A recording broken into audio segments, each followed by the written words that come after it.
Ayan, ibinaba ko na dito ang mga lettuce. Medyo may hangin-hangin kaysa sa loob ng greenhouse. Sobra init sa tanghali eh. Ini-spray ko lang ng tubig.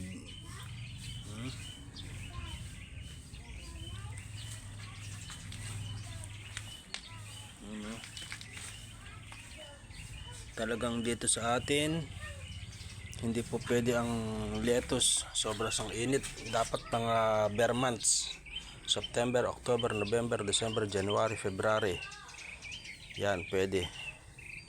Pero pagka summer na, mahirap na mag-alaga ng lettuce dito sa Hagonoy, sobra init.